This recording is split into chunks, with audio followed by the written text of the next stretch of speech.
অন্য কাউকে খুঁজে নিন। আর সাইড প্লিজ।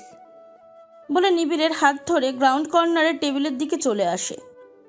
একে তো লেট করে আসছো তুমি, তার উপর এইসব আজাইরা মেয়েদের ঢং। মুখের উপর মেয়েটাকে কিছু বলতে পারলে না? তা পারবা কেন? তুমি তো আস্ত ভিতুর ডিম। যার বাঘের মতো বড় ভাই আছে সে কেমনে এমন ভিতুর ডিম হয় আল্লাহ মালুম। এই, একদম আমায় ভিতর ডিম বলবা না। যথেষ্ট সাহসী আমি। ও আচ্ছা তাই? এত যেহেতু সাহসী হতেন, আমারে এমন ভয় পান কেন? তার চেয়েও বড় কথা, ওই মেয়েটাকে বলতে পারলা না তুমি ম্যারিড? সাহসী না হলে সেদিন এতগুলো বখাটের হাত থেকে তোমাকে বাঁচাতে পারতাম না। হ্যাঁ, ওই একবার বাঁচিয়ে তো দুনিয়া উল্টায় ফেলছো তুমি। আরে ধুর, রাখো তো, এসব কথাবার্তা ভালো লাগছে না। এমনি পরীক্ষার প্রেশার, আর প্রেশার দিও না তো। অন্না কিছু বলল না, সে মুখ ঘুরিয়ে অন্যদিকে ফিরল। এক ওয়েটারকে দেখতে পেতেই তাকে ডেকে কিছু খাবার অর্ডার করলো, তবে নিবিড়ের পছন্দের ডিশ। নিবিড় কোনো রিয়াকশন করলো না, সে অপলক দৃষ্টিতে শুধু তার অন্নাকে দেখছে। পরীক্ষার জন্য প্রায় অনেক দিনই তাদের দেখা হয়নি। অন্নাকে তার সব সময় নতুন মনে হয়, সেই প্রথম দিনের মতোই। এই মেয়ের রূপের রহস্য কি সেটা আজও ভেদ করতে পারল না নিবিড়। নিবিড়কে এইভাবে হাঁ করে তাকিয়ে থাকতে দেখে অর্ণার গাল জ্বলে উঠল। সে সাথে সাথে চোখ নামিয়ে ফেলল। নিবিড়ের হুট করে ক্ষুধা লাগলো। তখনই মনে পড়ল এক্সাম শেষে বাসায় এসেও ঘুম দিয়েছিল। এক ঘুমে বিকেলে উঠেছে সে। পরে অর্ণার ফোন পেয়ে না খেয়েই চলে এসেছে। কিছুক্ষণ পর ওয়েটার খাবার নিয়ে আসলো। সব খাবার দিয়ে ওয়েটার চলে গেল। নিবিড় অবাক হয়ে খাবারগুলোর দিকে তাকালো। সব তার পছন্দের খাবার। এমন হাঁ করে তাকিয়ে না থেকে চুপচাপ খাওয়া শুরু করেন। নবাব সাহেব। তুমি খাবে না? না, তুমি খাও। দুপুরে খাওনি তাই এখন আমার সামনে সবটা শেষ করবা। নিবিড় চোখ বড় বড় করে তাকায় এবং বলে, তুমি জানে কি করে? 2 বছর ধরে আপনাকে হাড়ে হাড়ে চিনে ফেলেছি তাই। যাই হোক, খাও তো জলদি। নিবিড় আর কথা না বাড়িয়ে চুপচাপ খেতে শুরু করলো। হঠাৎ অর্ণা উঠতেই নিবিড় জিজ্ঞাসা করলো, কোথায় যাচ্ছ? বিল পে করতে। হোয়াট? আমি করব? তোমার পে করার কোনো প্রয়োজন নেই। অর্ণার চোখ গরম করে নিবিড়ের দিকে তাকালো। তোমাকে এত কথা বলতে বলেছি, চুপচাপ খাও। একদম বড়লোকি দেখাবা না। বলে অর্ণা চলে গেল বিল পে করতে। বাসা থেকে প্রায় 10 মিনিটের রাস্তায় একটা নতুন রেস্টুরেন্ট খুলেছে। শুনেছি রেস্টুরেন্টের পরিবেশ আর খাবারের কোয়ালিটিও বেশ ভালো, তাই আমি ঠিক করলাম ইরিনা জিনিয়াকে নিয়ে সেখানেই যাব। আমার আগে ইরিনা জিনিয়া ইন্টারনেটে এই রেস্টুরেন্টের পিক সহ সব কিছু দেখে নিয়েছে, বিশেষ করে ইরিন। তার মতে আমার চয়েস সব লো ক্লাস। এই মেয়েকে তো তখনই মন চাইছিল কয়েকটা থাপ্পড় লাগাতে, কিন্তু সেই সব সময়ের মতো মা এসে বাধা দিল আর এক প্রকার জোর করে এদের সাথে বের করে। ইনুকে মা নিজের কাছে রেখেছে, তবে ইনু থাকায় ফুপি তেমন কিছু মাকে বলতে পারে না। মাও সেই সুযোগ কাজে লাগিয়েছে। ইনু আর মায়ের বন্ধুত্ব কি বলবো, মা আমার চেয়েও বেশি যত্ন নেয় ইনুর। ইরিনা জিনিয়া রিকশায় চলে গিয়েছে রেস্টুরেন্টের সামনে, আর আমি হেঁটে হেঁটে যাচ্ছি। ইচ্ছে করে হেঁটে যাচ্ছি কারণ এই শেষ বিকালের পরিবেশে হাঁটতে আমার বেশ লাগে। হাঁটতে হাঁটতে কখন রেস্টুরেন্টের সামনে চলে এলাম বুঝতেই পারিনি। রেস্টুরেন্টের সামনে ইরিনা জিনিয়া দাঁড়িয়েছিল। আমি আসতেই আমার সাথে ওরা ভেতরে প্রবেশ করলো। অনেক মানুষজন আছে বোঝা যাচ্ছে। পরিবেশ আসলে অনেক ভালো। বাসার কাছে থেকেও কখনো আসিনি এই রেস্টুরেন্টে। নিবিড় টিস্যু দিয়ে সবে মুখ মুছলো, এমন সময় সামনে তাকাতেই নিবিড়ের চোখ কপালে উঠে গেল। সে জিনিয়া নাফিয়াকে দেখতে পাচ্ছে। এরা এখানে কি করতে আসলো তাও এখন? নিবিড় কি করবে ভেবে পাচ্ছে না। জিনিয়া যদি নিবিড়কে অন্য কারোর সাথে দেখে তাহলে পুরো দুনিয়ায় এই খবর জানাবে। নিবিড় নিজের চেয়ার নিয়ে অর্ণার পাশে গিয়ে বসে অর্ণার সাইডে লুকালো। অর্ণা সবে কোল্ড কফি শেষ করলো। নিবিড়ের এহেম কাণ্ডে অর্ণা কিছুটা হতবাক হলো। আরে কি হলো? এভাবে আমার গা ঘেঁষে বসলা কেন? দূরে যাও। না। না মানে? মাথা খারাপ নাকি? তোমাকে এভাবে দেখলে মানুষ কি ভাববে? আশ্চর্য। মানুষ কি ভাবছে সেটা আমার বিষয় না। এখন চলো এখান থেকে, এখানে থাকা যাবে না। মানে কি সব যাতা বলছো তুমি? আসছি তো বেশি সময় হয়নি। কই ভাবলাম রেস্টুরেন্টটা ঘুরে ঘুরে দেখবো। আবার এসে ঘুরে দেখিও। এখন প্লিজ চলো, নয়তো তুমিও গাঙ্গে পড়বা, সেই সাথে আমিও গভীর সমুদ্রে ডুব মারবো। এত না পেঁচিয়ে সোজা সাপটা বলো কি বলতে চাইছো। বাইরে আসো, সব বলছি। বলেই পকেট থেকে একটা মাস্ক বের করে মুখে লাগালো। তারপর অর্ণাকে নিয়ে রেস্টুরেন্ট থেকে বেরিয়ে গেল। আমার কেন জানি না মনে হলো আমি নিবিড় ভাইয়াকে দেখলাম। আশেপাশে তাকালাম ভালোভাবে। না, নিবিড় ভাইয়া তো নেই। তাহলে কি এটা আমার মনের ভুল? হয়তো বা। জিনিয়া, আমি আর ইরিন মিলে এক কর্নারে গিয়ে বসলাম। এখানে চারিপাশে বিভিন্ন লতাপাতা দিয়ে ভরা। মনে হচ্ছে যেন সবুজে ঘেরা একটা জায়গায় আমরা বসেছি। তার সাথে বেশ সুন্দর মিউজিক, প্রাণ যেন জুড়িয়ে যাচ্ছে। আজ যা অবস্থা, ছুটির দিন হলে এখানের অবস্থা কি হতো? ভাগ্যিস আজ ছুটির দিন না, নইলে রেস্টুরেন্টে তো ঢোকাই যেত না।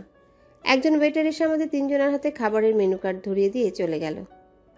আমি হেসে হেসে মেনু কার্ড খুলতেই আটকে উঠলাম। সাথে সাথে সেই ওয়েটারের যাওয়ার দিকে তাকালাম। জিনিয়াদের বলে আমি ওয়েটারের পিছু নিলাম। যেই ধরতে নিব অমনি কেউ আমার সামনে এসে দাঁড়ায় আর আমিও থেমে গেলাম। মাথা উঁচু করে দেখি নিহান ভাইয়া।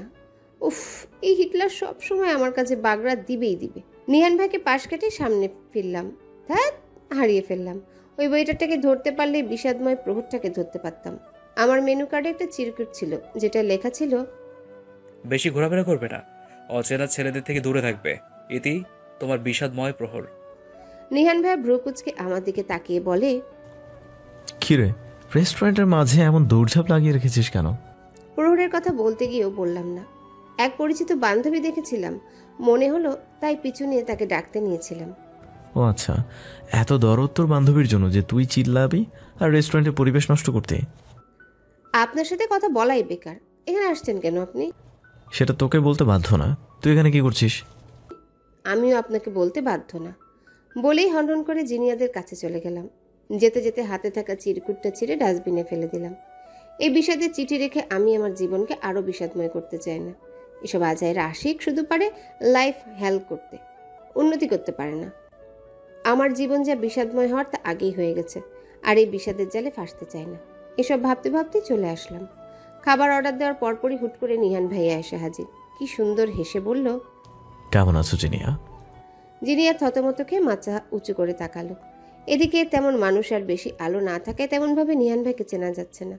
জিনিয়া তো মিষ্টি হেসে জবাব দেয়, এই তো আলহামদুলিল্লাহ ভাইয়া, আপনি কেমন আছেন? তা হঠাৎ আপনি এই রেস্টুরেন্টে? ইরিন হাঁ করে নিহানের দিকে তাকিয়ে আছে। এতদিন নিহানকে সে ছবিতেই দেখে এসেছে, কিন্তু আজ সরাসরি দেখছে, তাও নিজের চোখের সামনে। ইরিন যেন বিশ্বাসই করতে পারছে না। আবছা আলোয় নিহানকে কি সুন্দর লাগছে, ছবির চেয়ে বাস্তবে আরও সুন্দর। সে কি হ্যান্ডসাম। নিহান টেডি স্মাইল দিয়ে বলে, এই তো আলহামদুলিল্লাহ। এই তো জরুরি কাজ এসেছিলাম, তখন তোমার আপুকে দেখলাম, তাই এদিকে চলে আসলাম। এ ঠং। নিহানের মুখে নাফিহার কথা শুনে ইরিন তেলে বেগুনে জ্বলে উঠল। তবুও ইরিন সেদিকে পাত্তা না দিয়ে বারবার নিজের চুল ঠিক করছে। নিহানকে ইমপ্রেস করার জন্য ইরিন তার ওড়না একপাশে ঝুলিয়ে রাখলো, কিন্তু আফসোস নিহান একবারও তার দিকে তাকালো না। আরে ভাইয়া, দাঁড়িয়ে আছেন কেন? বসুন। জিনিয়ার কথায় ইরিন জিনিয়াকে খুঁচিয়ে নাফিয়ার পাশে বসতে বলল, যাতে করে ইরিনের পাশে নিহান বসতে পারে। জিনিয়া ইরিনের ইশারা বুঝেও না বোঝার ভান ধরে ইশারায় ভ্রু কুচকে বলে। ইরিনের খোঁচাখুচির মাঝে নিহান নাফিয়াকে ঠেলে নাফিয়ার পাশে বসলো। নাফিয়ার যেন গা জ্বলছে। ইরিন বুঝলো সে বড্ড দেরি করে ফেলেছে। নিহানের দিকে করুণ চোখে একবার তাকিয়ে নাফিয়ার দিকে তীক্ষ্ণ দৃষ্টি নিয়ে তাকালো। জিনিয়া মুখ টিপে হাসছে ইরিনকে এমন জ্বলতে দেখে। নিহান আর জিনিয়া কথার আসর বসিয়েছে। একবারও ইরিনের দিকে নিহান তাকায়নি, এমনকি জিনিয়ার পাশে কে বসেছে সেটা অবধি জিজ্ঞাসা করেনি। এতে ইরিন যেন আরও জ্বলে যাচ্ছে। এত করে নিহানকে তার দিকে ফেরানোর চেষ্টা করে যাচ্ছে, কিন্তু একবারও তাকালো না। শেষে খাবার আসলো। সকলেই টুকটাক নাস্তা করলেও নিহান ভাই জাস্ট ব্ল্যাক কফি খেলো। শেষে অনেক জোরাজোরির পরে আমি বিল করতে পারলাম না, তার আগেই নিহান ভাইয়া বিল পে করে দেয়। রেস্টুরেন্ট থেকে বেরিয়ে আশেপাশে কিছুটা ঘোরাফেরা করলাম। এই ঘোরাঘুরিতে নিহান ভাইয়া আমার পাশ থেকে একদম নড়েনি। এখন আমার হাত ধরে ধরে হাঁটছে আর জিনিয়ার সাথে কথা বলছে, হাসছে। এত করে ছাড়ানোর চেষ্টা করলাম, একবারও হাত ছাড়লো না, উল্টো আরও শক্ত করে ধরে রেখেছে। হাত ধরাটা জিনিয়া খেয়াল না করলেও ইরিন ঠিকই খেয়াল করেছে। এতক্ষণে ইরিন নিহানের পাশ ঘেঁষার অনেক চেষ্টা চালিয়েছে, কিন্তু সে কিছুতেই সফল হয়নি। তার চোখ দিয়ে যেন আগুনের গোলা বের হচ্ছে। তার একমাত্র ক্রাশ আর লাভ কিনা তার মামাতো বোনের হাত ধরে ঘুরছে, যাকে সে একদম সহ্য করতে পারে না, তার হাত ধরে রেখেছে। আজ কিছু না কিছু একটা ঘটিয়েই ছাড়বে সে। উচিত শিক্ষা দেবে সেই নাফিয়াকে। আপাতত ইরিন সেই পরিকল্পনা করতেই ব্যস্ত। নিহান বাসায় পৌঁছে দিয়েই চলে গেল। নাফিয়া আগে উঠে গেল সিঁড়ি দিয়ে, আর জিনিয়া ইরিন আস্তে ধীরে উঠছে। ইরিন জিনিয়াকে খুঁচিয়ে জিজ্ঞাসা করলো, কি রে, নিহান আমার দিকে ফিরেও কেন তাকালো না? আর তোদের কিভাবে চেনে? আপুর বান্ধবীর ভাই নিহান ভাইয়া, সেই থেকেই আমাদের চিনে।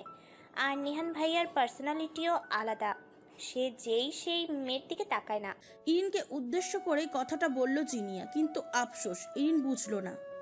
তাহলে এরে পটাতে তো আমার সেই রকম সমস্যা হবে। মানে? হঠাৎ দাঁড়িয়ে জিজ্ঞাসা করলো জিনিয়া। মানে হলো আই লাভ হিম। একবার যদি নিহানকে পাই কেমন হবে ভাবতে পারছিস? রাজরানীর মতো থাকবো, হাজারো মেয়ে আমায় দেখে চলবে নিহানের বউ হিসেবে। অ্যাটিটিউডের সাথে কথা বলল ইরিন। চেহারার নাই ঢক, আবার সে হবে নিহান ভাইয়ের ওয়াইফ। আমার তোর চেয়েও বেটার। দেখিস আমার আপু তোর মুখে চুনকালি মাখিয়ে তোরে বিদায় করবে। জিনিয়া কথাগুলো মনে মনে বলে উপরে উঠে গেল। পরীক্ষার একটা বাকি। পরীক্ষার প্রিপারেশন সহ সব রিভাইজ দিতে দিতে আমার অবস্থা খারাপ। খাওয়ার ঘুম ছাড়া টেবিল ছেড়ে উঠতেই পারি না, এমন অবস্থা। ফুপি আর ইরিন সেদিনের 2 দিন পর পরই চলে গেল। সেদিন ঘুরে আসার পর ইরিন এবং ফুপির ব্যবহার আচমকাই বদলে গেল। কি সুন্দর ব্যবহার আমার সাথে, আমি যেন আকাশ থেকে পড়েছিলাম তাদের এমন ব্যবহারে। তাদের এমন ব্যবহার যে কোনোভাবে তাদের প্রতি অভিযোগ আনবো তার সুযোগ অবধি দেয়নি। শেষে ইরিনের কলেজ খুলে দেয়ায় বেশি দিন থাকতে পারেনি। যাক, এক উসিলায় ওনারা নিজেদের শুধরে নিয়েছে ভেবেছিলাম। কিন্তু তারা যাওয়ার 2 দিন পর যখন ইরিন ফোন দিয়ে নিহান ভাইয়ের নাম্বারটা চাইলো, তখনই মা বেটির আসল কাহিনী বুঝতে পেরেছিলাম। এক প্রকার রাগের বশে ইরিনকে ভুল নাম্বার দিয়ে দিই। নিহান ভাইয়ের আসল নাম্বার দিতে আমার ঠেকা পড়েনি। নাম্বারটা কেন দিলাম না আমি জানি না, তবে ইরিন যেই মুহূর্তে নাম্বার চেয়েছে আমার মাঝে এক চাপা রাগ চলে আসলো।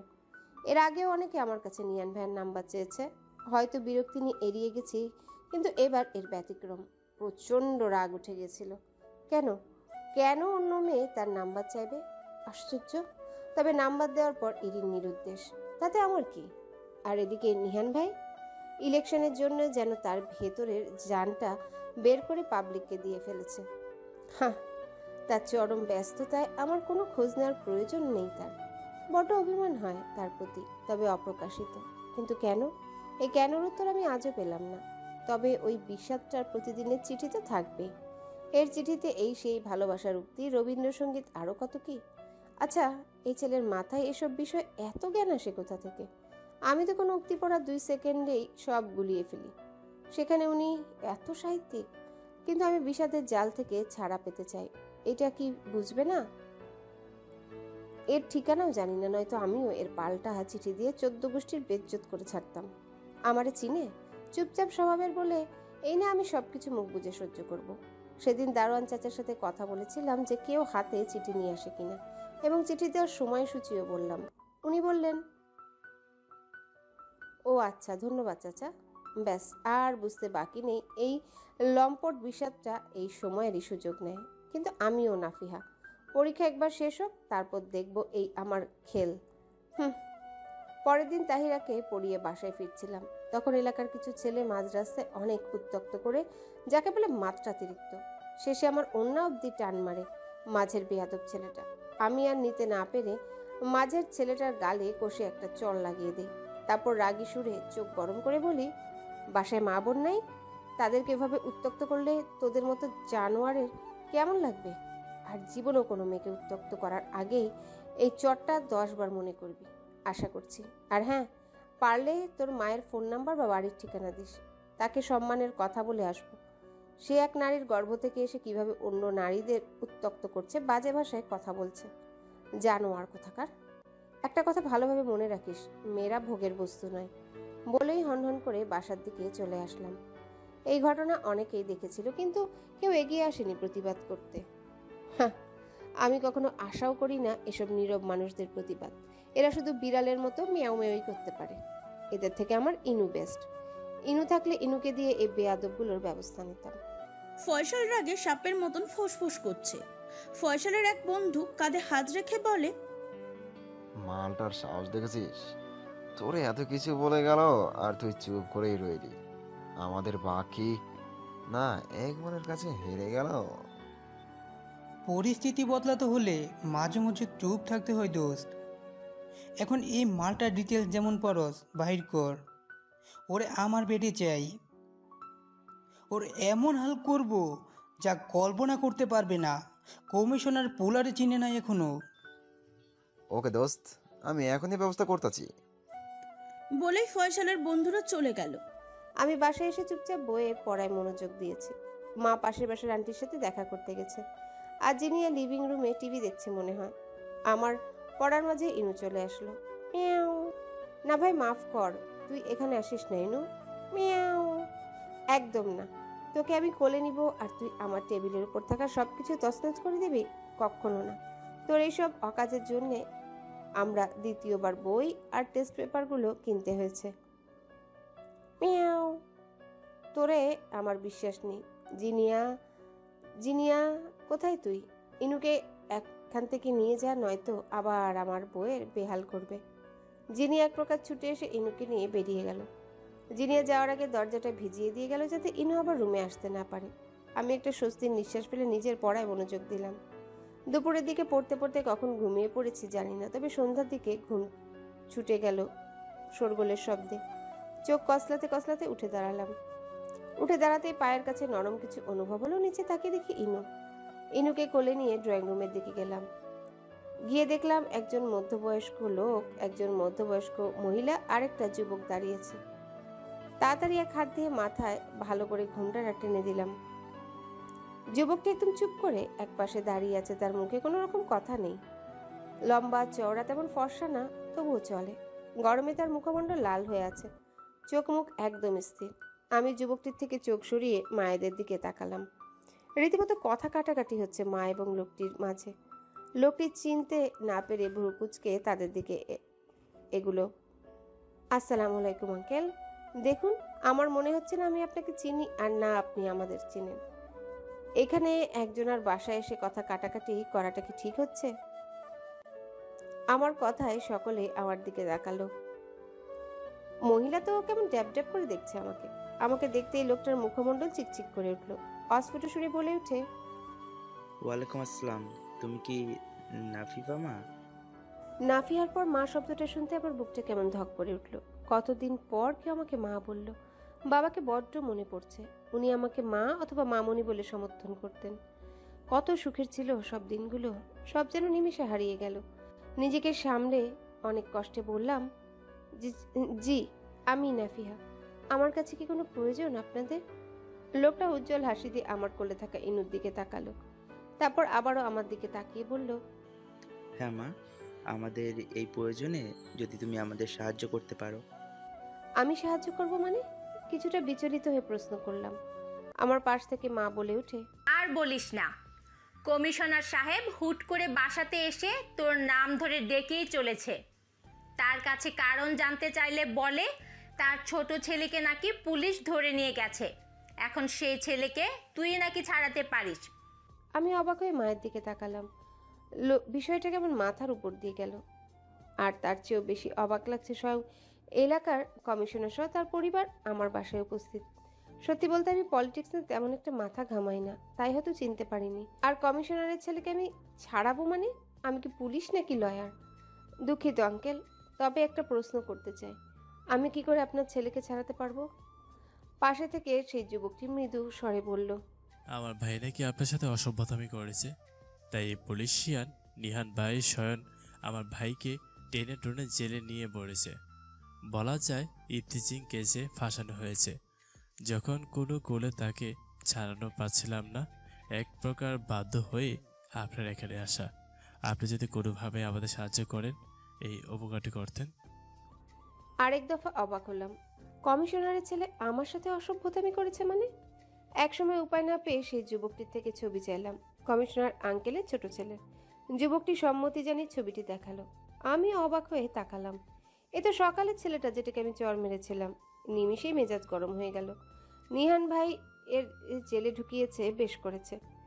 এখন এই চরিত্রহীন ছেলেকে আমি ক্ষমা করব? কোনোদিনও না। এই ছেলে আর তার চেলাগুলোর বিশ্রী ভাষাগুলো এখন আমার কানে বেজে চলেছে।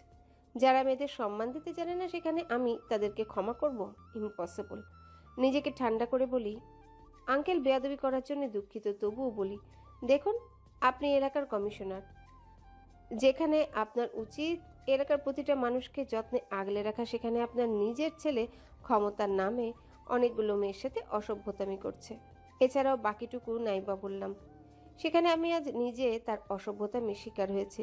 আদৌ কি এটা ক্ষমার যোগ্য? আপনাদের কি উচিত ছিল না আপনাদের ছেলে কখন কি করে না করে সে বিষয়ে খোঁজখবর নেওয়ার? শুধু জন্ম দিলেই মা বাবা হওয়া যায় না, তাকে সঠিক শিক্ষা দিয়ে মানুষ করতে হয়। জানি আপনারা আপনাদের ছেলেকে ভালোবাসেন, তাই হয়তো আগ বাড়িয়ে কখনো তেমন খবর রাখেননি, হয়তো মনে প্রাণে বিশ্বাস করতেন। কিন্তু এদিকে সমাজের অন্যান্য মানুষগুলো কিন্তু ঠিকই আপনার ছেলের সাথে আপনাদেরও গালাগাল করছে, মন্দ কথা বলছে, বিশেষ করে আপনাদের একটু বেশিই বলছে। এটা কি আদৌ ঠিক? যাই হোক আঙ্কেল, বেয়াদবির জন্য আবারও দুঃখিত। আমি জাস্ট আপনাদের কিছু সত্য বলার চেষ্টা করলাম, যদি বা আপনাদের ভুলগুলো কিছুটা হলেও বুঝতে পারবেন। আমি থামতেই যুবকটি ক্ষীণ স্বরে বলে উঠল, তার মানে আপনি এটা বলতে চাচ্ছেন যে আমি সঠিক শিক্ষা পাচ্ছি, আমাদের বাবা মা সঠিক শিক্ষা দিতে অক্ষম? আপনি নিশ্চয়ই আমার শেষের কথাগুলো শোনেননি। যাই হোক, আপনার আচরণ আর ভালো লেগেছে। আপনি আসলেই আপনার ভাইয়ের মতো নন। বুঝলেন কি করে? আমি কিছু বললাম না, চুপ করে রইলাম। কিছুক্ষণ নীরবতা বিরাজ করলো। নীরবতা ভেঙে মহিলাটি আঁচলে মুখ গুজে কান্নামাখা কণ্ঠে বলে ওঠে, তোমার কথা আমরা বুঝতে পেরেছি মা, কিন্তু আমি মা হয়ে কি করে নিজের ছেলেকে এভাবে কষ্ট পেতে দেখব? হোক সে খারাপ, তবুও তো আমারই গর্ভের সন্তান। তুমি দয়া করে এই মায়ের কোলে আমার ছেলেকে ফিরিয়ে দাও।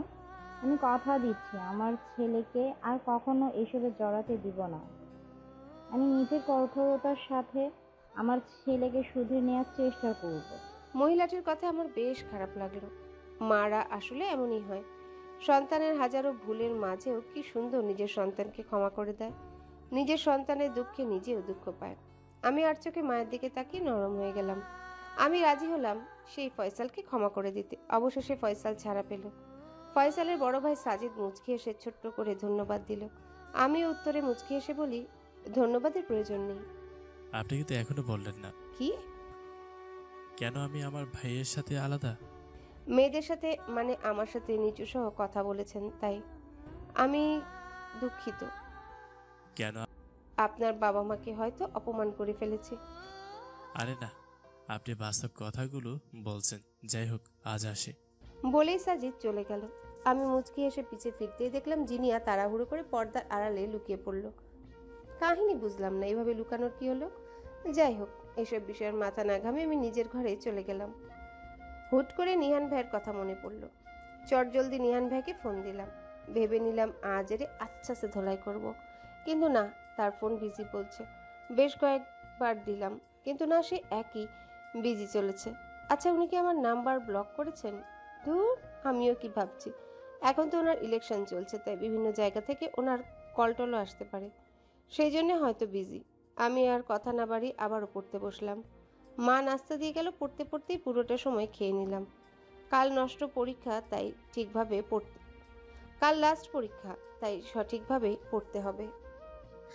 সাজিদ সবে ফ্রেশ হয়ে বিছানায় বসলো, অমনি তার ফোনে এক আননোন নাম্বার থেকে কল এলো। সে কিছুটা বিরক্তি বোধ করলো, কারণ এই নাম্বার থেকে একটা মেয়ে কল করে তাকে ভীষণভাবে ডিস্টার্ব করে। মেয়েটা তাকে জান, বাবু, বেব বিভিন্ন নেকনামে ডাকে। সাজিদ এত ধমকালো, কিন্তু মেয়েটাও নাছোড় বান্দা, এক প্রকার বিরক্ত নিয়েই রিসিভ করলো। হ্যালো, কে? বেবি, মিহু আমাকে চেনে না? আজই বইলা তো আপনি কয়েকশো বার বলবো রং নামে কল দিয়েছেন, তবু কেন বারবার বিরক্ত করছেন? তামাশা পাইছেন? আরে আমি ইরিন, কেন চিনতে পারো না আমাকে? এই তুই আলমারির উপরে কি ঘাটাঘাটি করছিস? প্রহরের চিঠিগুলো আমি সবসময় আলমারির উপরেই রাখতাম। রুমে ঢুকে আলমারির দিকে চোখ যেতেই দেখলাম একটা কাগজ আলমারির এক পাশে ঝুলে আছে। তা দেখে জলদি রুমে থাকা চেয়ারটা আলমারির সামনে রেখে সেটাই উঠে আলমারির উপরে তাকালাম। যা ভেবেছিলাম তাই হলো।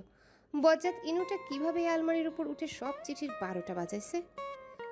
ইনুটাই এই কাগজের সন্ধান পায় কোথা থেকে বুঝি না। যেভাবে ছড়িয়ে ছিটিয়ে রেখেছে, মন চাচ্ছে ইনুকে ইচ্ছে মতো বকা দিয়ে দিই। এই বিড়ালটা শুধরালো না, কাজ করার বদলে দ্বিগুণ বাড়িয়ে দেয়। এইসব গোছগাছ করছিলাম, আচমকাই নিয়ান ভাইয়ের কণ্ঠ শুনতেই ধরফড়িয়ে উঠলাম। আমার ধরফড়িয়ে ওঠার জন্য আরেকটু হলে চেয়ার নিয়ে পড়তাম। নিহান ভাইয়ের জন্য একটুর জন্য বেঁচে গেলাম। ভয়ে আমার শ্বাস বেড়ে গেছে। এভাবে কেউ হুট করে কথা বলে? নিহান ভাইয়ের দিকে তাকাতেই দেখলাম চোখ গরম করে আমার দিকে তাকিয়ে আছে। চোরের মতন আলমারির উপরে কি দেখছিলি যে ধরা পড়ার মতো বিহেভ করছিস? আমি একটা শুকনা ঢোক গিলে নিহান ভাইকে ছেড়ে চেয়ার থেকে নেমে গেলাম। তারপর আমতা আমতা করে বললাম, মানে ইনুকে খুঁজছিলাম। তোর এই ফাজিল বিড়াল আলমারির উপর কি উঠতে উঠতে উঠবে? দেখেন, একদম বাজে কথা বলবেন না। আমার বিড়ালের নাম ইনু, ওকে? ডোন্ট কল ফাজিল বিড়াল। 100 বার বলবো, তোর কি? ইনুকে নিয়ে আপনার সমস্যা কি বলুন তো? কেন সহ্য করতে পারেন না ওকে? বিকজ ফাজিল বিড়ালটা তার মালিকের মতোই চরম ফাজিল আর বেয়াদব। এর লোম আমার সহ্য হয় না, গা কেমন ঘিন ঘিন করে। কি বললেন? আমি ফাজিল আর বেয়াদব? আপনি নিজে কি? অন্যকে দোষ দেওয়ার আগে নিজেকে আয়নায় ভালো করে দেখে নেবেন। আর বিড়াল অতি পবিত্র প্রাণী, এরা নোংরা কিছু পছন্দ করে না। জানেন বিজ্ঞানীরা কি বলে? বিড়াল যেখানে ঘুমায় সেই জায়গাটা পরিষ্কার পরিচ্ছন্ন, তাই মানুষ যেন নির্দ্বিধায় সেই স্থানে। ভাই, তোর আজাইরা প্যাচাল শোনার জন্য আমি বসে নাই। যে কথা বলতে আসলাম, বিকালে তৈরি হয়ে থাকবি। 5টা থেকে 6টায় নিবিড় এসে তোকে আর জিনিয়াকে বাড়িতে নিয়ে যাবে। আমাদের বাসা থেকে একেবারে ডিনার সেরে দেন রাত 10টায় রওনা হব। এটা তো আমাকে ফোনেই বলা যেত, এখানে এসে বলার কি দরকার? ও সরি, আপনি তো আমাকে ব্লক করেছেন। মানে আমি তোকে কোন সুখে ব্লক দিতে যাব? ওমা তাই? নিজের ফোন চেক করবেন আর দেখে নিয়ে আদৌ ব্লক করেছেন কি করেননি। এখন আপনি আসতে পারেন। তোর কথা চলবো না আমি। বলেই আমি রুম থেকে বেরিয়ে গেলাম। যাওয়ার আগে নিহান পিছনে ফিরে বলে উঠল, ভুলেও তোর এই সাদা বিড়ালটাকে আনবি না, আনলে গাড়ির জানালা দিয়ে ছুঁড়ে ফেলে দিব রে। বলেই নিহান ভাই আমার উত্তরের অপেক্ষায় না থেকে চলে গেল। আমি বেকুবের মতো দাঁড়িয়ে নিহান ভাই চলে যাওয়া দেখছি। আমি আর না দাঁড়িয়ে আবারও চেয়ার উপরে উঠে আলমারির উপরের কাগজগুলো পরিষ্কার করতে লাগলাম। পরিষ্কার করে সবে হাত মুখ ধুয়ে বিছানায় বসেছি, এমন সময় ফোনের রিং বেজে উঠল। তোয়ালেতে হাত মুছে ফোনটা হাতে নিয়ে দেখলাম নিহান ভাইয়ের কল। আমি রিসিভ করে হ্যালো বললাম। তুই বলছিলি না আমি তোরে ব্লক দিছি? বিকেলে আয় তুই বাসায়, তারপর তোরে মজা দেখাইতেছি। বলেই ফোন কেটে দিল। এবারও আমি বোকা বনে গেলাম। আমি ওনাকে এতদিন ফোনে পাই নাই, তাই ভাবতেই পারি উনি আমাকে ব্লক করে দিচ্ছেন। এখন তাকে এই কথা বলাতে যে হিতে বিপরীত হলো। ধুর, এই হিটলারটাকে কিছু বলাই বেকার। সারা জীবন 4 পা এগিয়ে থেকে আমার খুদ ধরার জন্য। এসব ভেবে ভেবেই বিছানায় গা এলিয়ে দিলাম আর ভাবতে লাগলাম ইনুকে নিয়ে যাব নাকি যাব না। আমার পরীক্ষা শেষ হয়েছে 6-7 দিন হলো। 1-1.5 মাসের বন্ধ আছে। যেহেতু সামনে ঈদ, তাই একেবারে ঈদের পরে ভার্সিটি যাব। নিহান ভাইয়ের ইলেকশনও শেষ। এবার সে বিপুল ভোটে জয়ী হয়ে আরও বড় পদ পেয়েছে। এতে মায়ের গর্বের শেষ নেই। আর এখন যেহেতু প্রায় সব ঝামেলা শেষ, তাই সেই কথা অনুযায়ী 2 পরিবার আর হিতদের আরও কিছু কাজিন মিলে কক্সবাজারে ঘুরতে যাব। কিন্তু আমার মা যাবে না। মা নানুর বাড়িতে যাবে। নানু নাকি অসুস্থ। নানু অসুস্থ শুনে মাকে আর জোর করিনি, তাই আমি আর জিনিয়ায় যাব। তবে ইনুকেও নিতে হবে। কোনোভাবেই ওকে একা ফেলে আমি এই 5 দিনের ট্যুরে যাব না। আর ইনু তো বাসাতেই এমনিতেই জ্বালায়, বাইরে তো আর নয়। আমার চোখ বন্ধ থাকা অবস্থাতে জিনিয়া মনের আনন্দে ঘরে ঢুকে প্যাকিং করতে লাগলো। আমি গতকাল রাতেই প্যাকিং করে ফেলেছি, তাই আপাতত এই ঝামেলা নেই। জিনিয়া লাগেজে জামা কাপড় ভরছে আর গুনগুন করে গান গেয়ে চলেছে। ট্যুরের কথায় এত খুশি। তো খুশি হব না? কতগুলো দিন পর এই যানবাহন ছেড়ে সমুদ্রের স্নিগ্ধ বাতাসে ছোঁয়া পাবো। আর এমনিতেও কক্সবাজারে আমার অনেক যাওয়ার ইচ্ছে ছিল। জানিস আপু, কত এক্সাইটেড আমি এই ট্যুর নিয়ে। উফ, কত জায়গায় ঘুরবো, মজা করব, সেই রকম লাগবে। বলে জিনিয়া আবারও নিজের প্যাকিং করতে মনোযোগী হয়।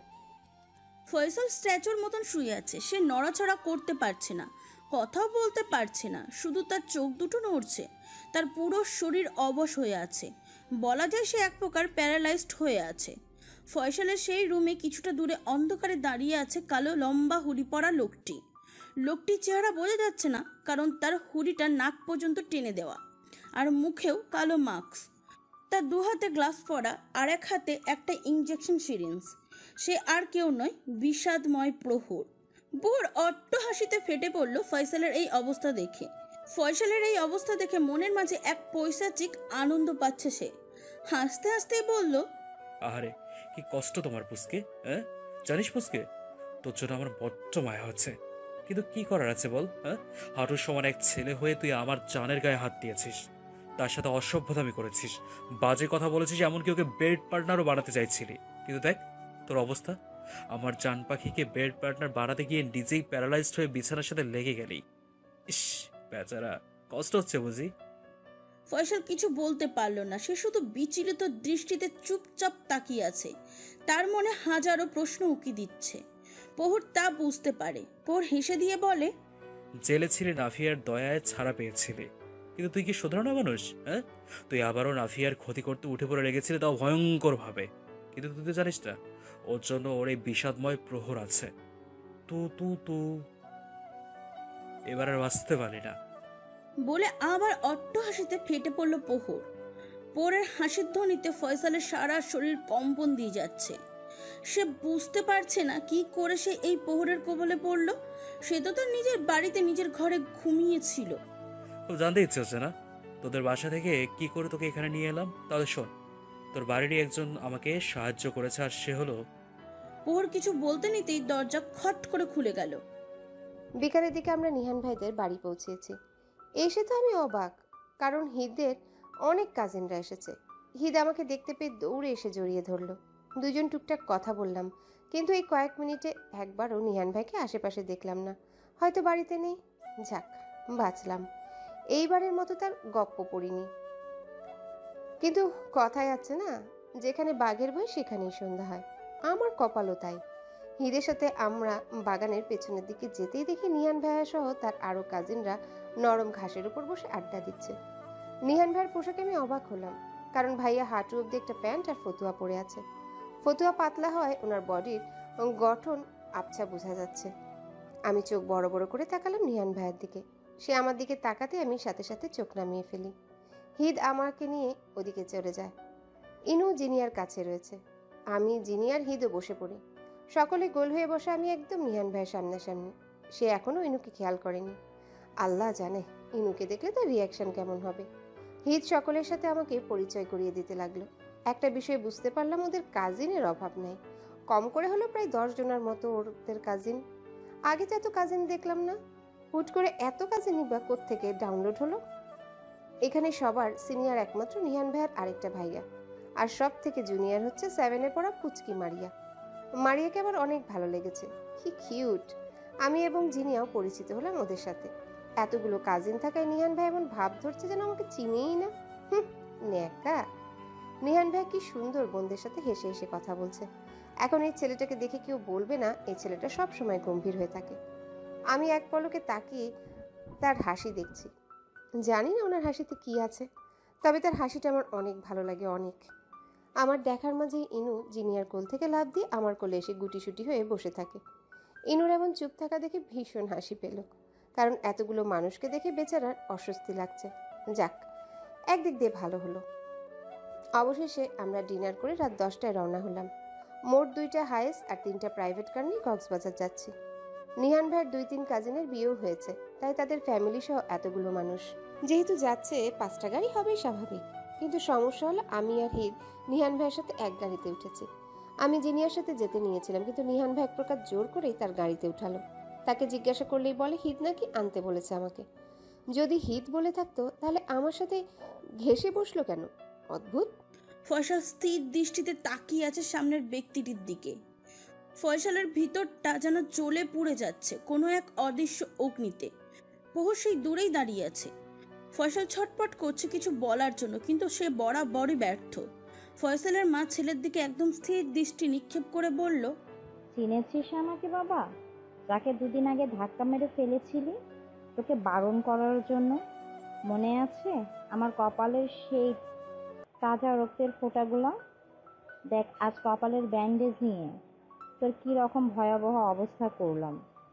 আমি তোর মা ছিলাম, কিন্তু তুই তোর লালসার জন্য আমার গায়ে অবধি হাত দিয়েছিস। কিন্তু ভুলে গিয়েছিলি নারীরা দুর্বল নয়। তোরে যদি সেদিন বাসায় না নিয়ে ডোবায় ফেলে আসতাম, তাহলে হয়তো এমন দিন আমায় দেখতে হতো না। ফয়সাল বিস্ফারিত চোখে তাকালো মিসেস রহমানের দিকে।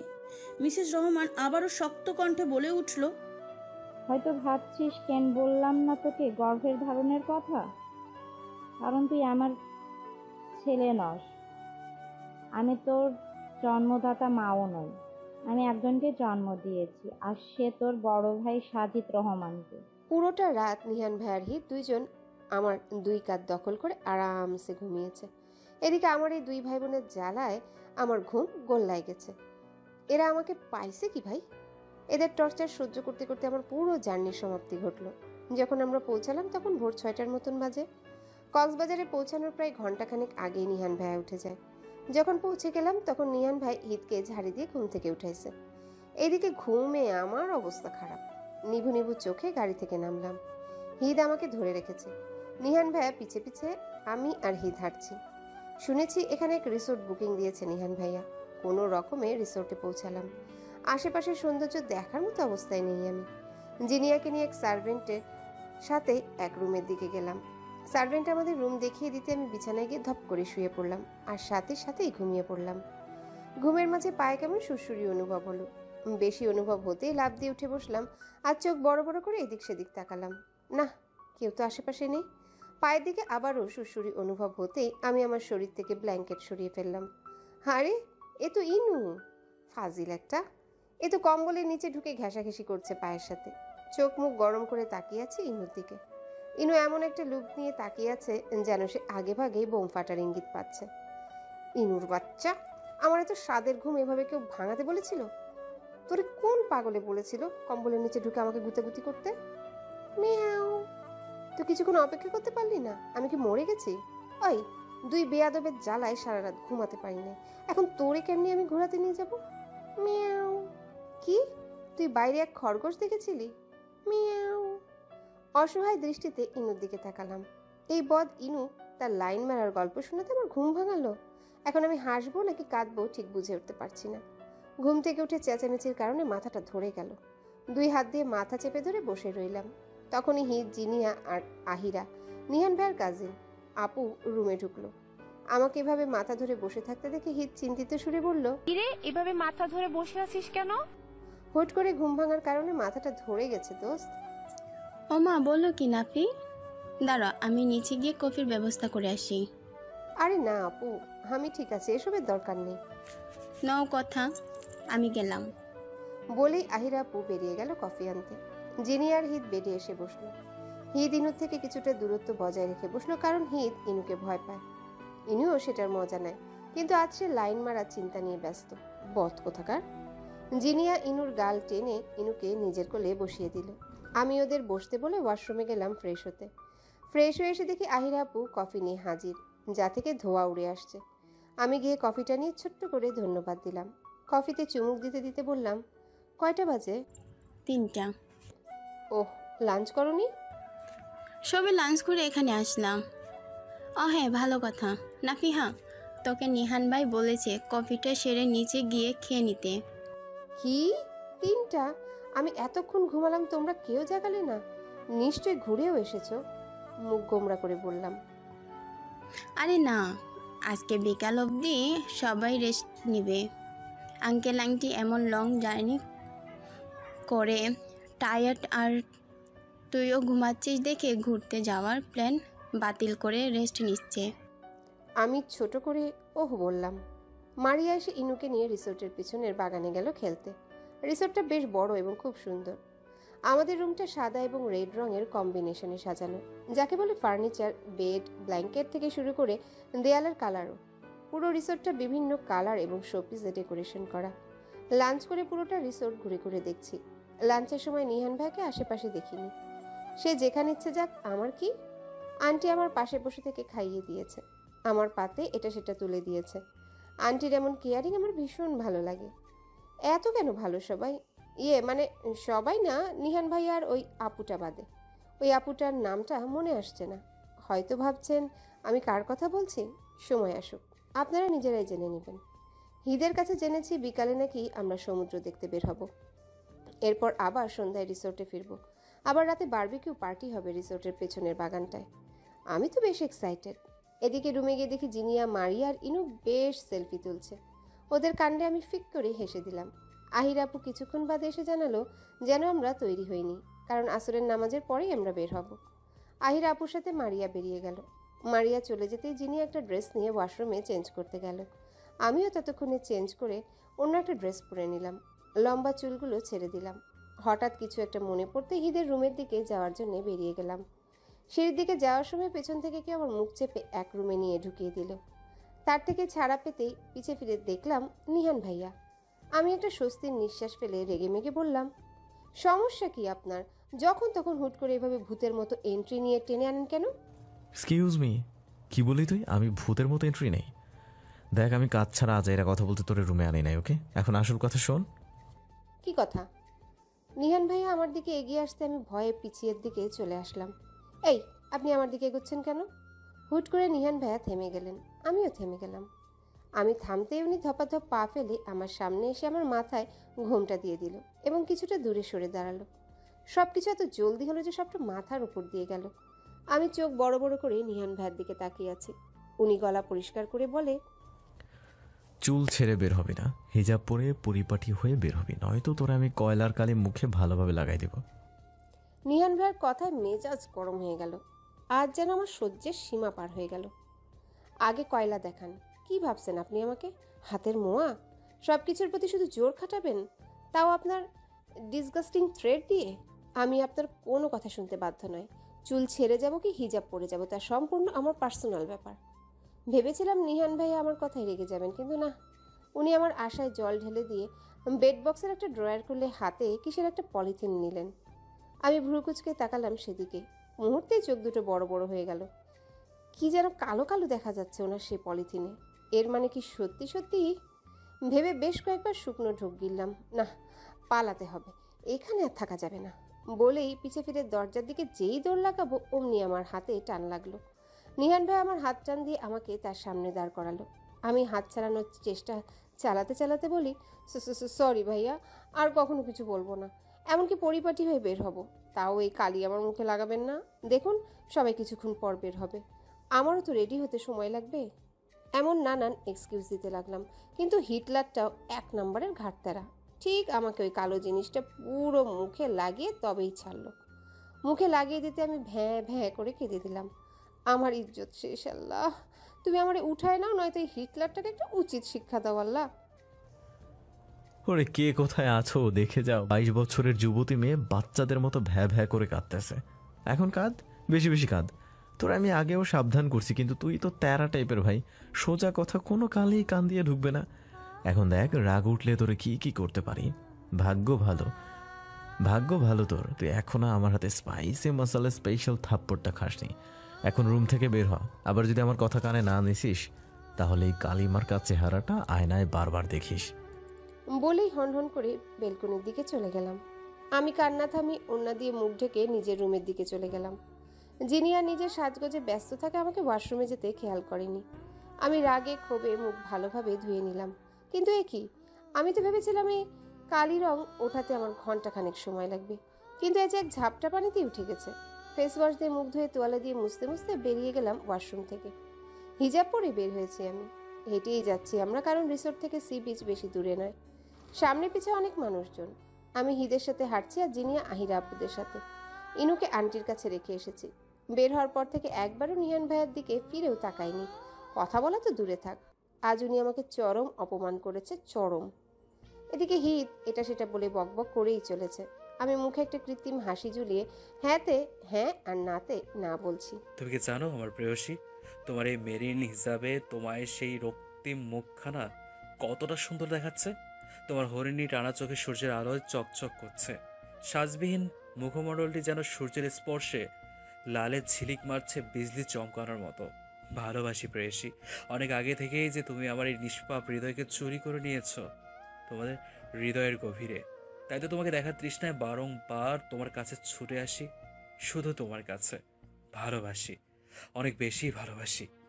নাফিয়ার অজান্তে কেউ একজন তাকে গভীর পর্যবেক্ষণ করে তারই চিন্তায় বিভোর ছিল। চরের এক কোণে পানিতে পা ডুবিয়ে হাঁটছে। অবাধ্য স্রোতের ঢেউ বারংবার পায়ের সাথে এসে বাড়ি খাচ্ছে। ছোট বড় ঢেউয়ে আমার জিন্স আর কুর্তির নিচের অংশ প্রায় ভিজে গেছে, তাও ভালো লাগছে হাঁটতে। অন্যরা দূরে হাঁটছে আর ছবি তুলছে। অবশ্য আমিও তুলেছি সবার সাথে, আর নিহান ভাইয়ের সাথেও কয়েকটা তোলা হয়েছে, তবে আমার ফোনে আর ওনার ফোন মিনিয়ে। আর নিহান ভাইও বেশ মজা করছে সকলের সাথে, কিন্তু সাবা আপু যেন সারাক্ষণ নিহান ভাইয়ের সাথে লেগেই থাকবে। এর ভাবগতি আমার একদম পছন্দ না, তাই দূরেই দাঁড়িয়ে আছি। এর ন্যাকামি সহ্য হয় না।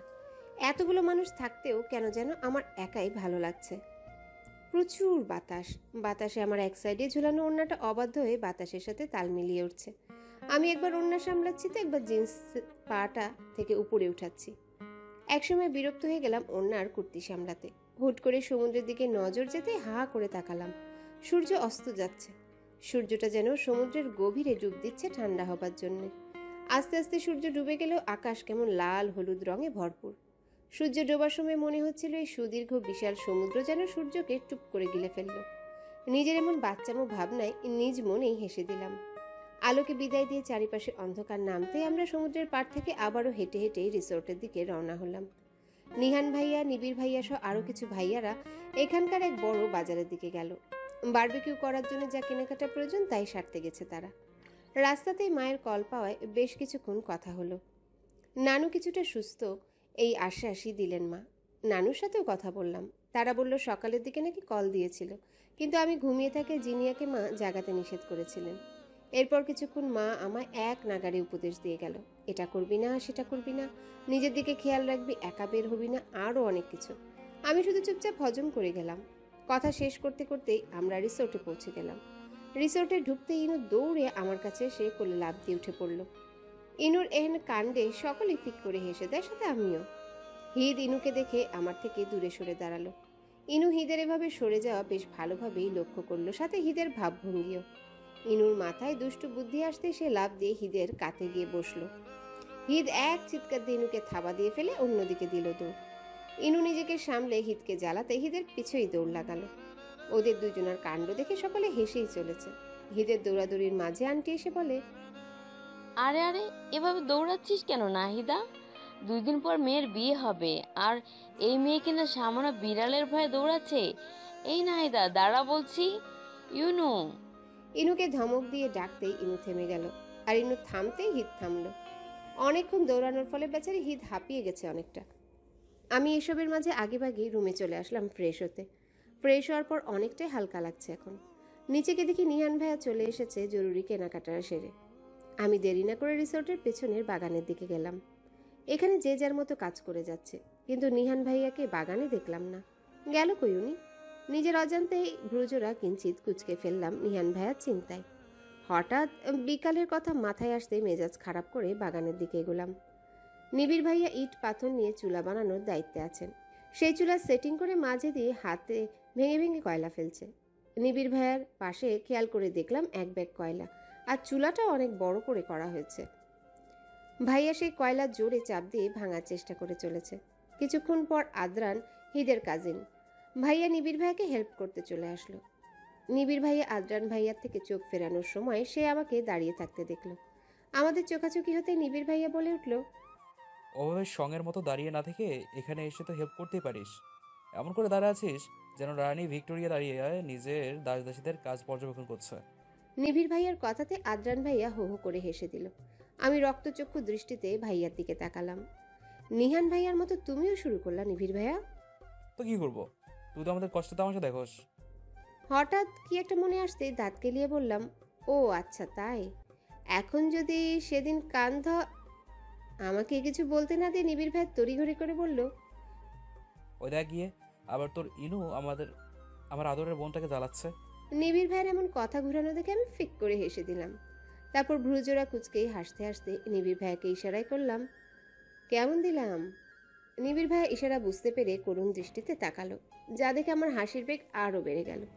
আদ্রান ভাইয়া বুঝতে না পেরে বলল, হ্যাঁ রে নিবিড়, নাফিয়া এমন হাসছে কেন?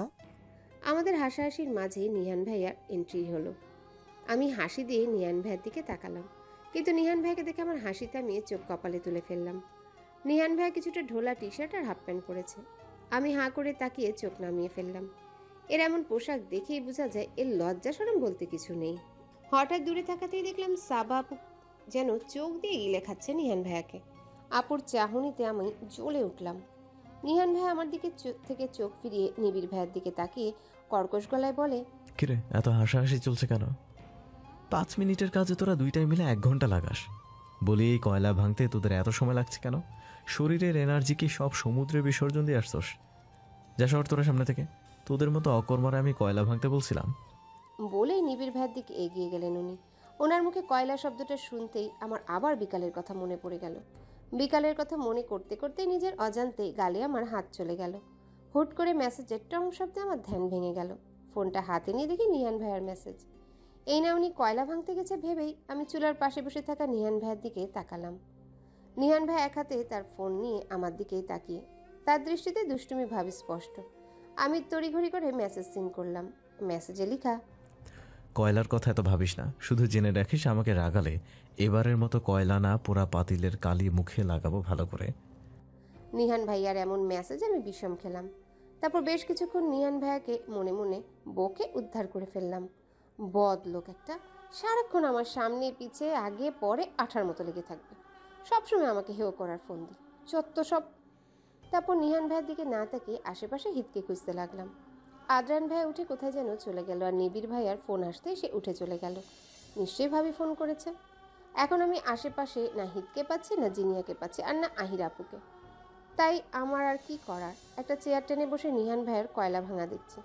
উনি এক একটা কয়লা ব্যাগ থেকে বের করে হাতে নিচ্ছে, আর তা হাতে নিয়ে ভেঙে কয়েক টুকরো করে চুলার মাঝে রাখছে। হিত হাতে কিছু থালা বাটি নিয়ে বাগানের দিকে যাচ্ছিল। অসাবধানতায় হুট করে কারোর সাথে জোরে ধাক্কা খেল হিত। তার হাতে থাকা থালাবাটিগুলো পড়তে গিয়েও পড়েনি, তার আগে হিত সেগুলোকে সামলে নিয়েছে। সব সামলে হিত যে মানুষটির সাথে ধাক্কা খেল, সেই মানুষটির দিকে মাথা উঁচু করে তাকালো। নিমিষেই যেন হিদের হাস্যজ্জ্বল মুখখানা আধারে ঢেকে গেল। আদ্রানো বিনিময়ের দৃষ্টিতে হিদের দিকে তাকিয়ে রয়। মুহূর্তেই তার চোখ জোড়া ভেসে উঠল কঠিন আকাঙ্ক্ষা, না পাওয়ার বেদনা, চাপা কষ্টের পাহাড়। হিত যেন আদ্রানের চোখের ভাষা নিমিষেই পড়ে ফেলল, কিন্তু তার মুখমণ্ডলে ফুটিয়ে তোলেনি। হিত আদ্রানকে না চেনার ভান করে পাশ কাটিয়ে চলে আসতে নিতেই আদ্রানের কথা হিত থেমে গেল। নাহিদা, আমাকে কি আরেকটা সুযোগ দেওয়া যায় না? নাহিদা তাচ্ছিলের একটা হাসি দিল, তাচ্ছিলের সুরেই বলে উঠল, আপনি আপনার শেষ সুযোগ 3 বছর আগেই হারিয়ে ফেলেছেন আদ্রিয়ান ভাইয়া। যখন আপনি নিজ থেকে আমার অনুভূতিগুলোকে আপনি আপনার শেষ সুযোগ 3 বছর আগেই হারিয়ে ফেলেছেন আদ্রিয়ান ভাইয়া। যখন আপনি নিজে থেকে আমার অনুভূতিগুলোকে সাথে আবেগের তুলনা করেছিলেন, এখন আমারও মনে হচ্ছে কি জানেন, আবেগের বশে অনেক বড় ভুল করে ফেলেছিলাম। যাই হোক, আমি নিজেকে শুধরে নিয়েছি। বলে নাহিদা আর এক মুহূর্ত দাঁড়িয়ে না থেকে ধপা ধপ পা ফেলে চলে গেল। আদ্রান করুণ দৃষ্টিতে নাহিদার যাওয়ার পানে তাকিয়ে রইল।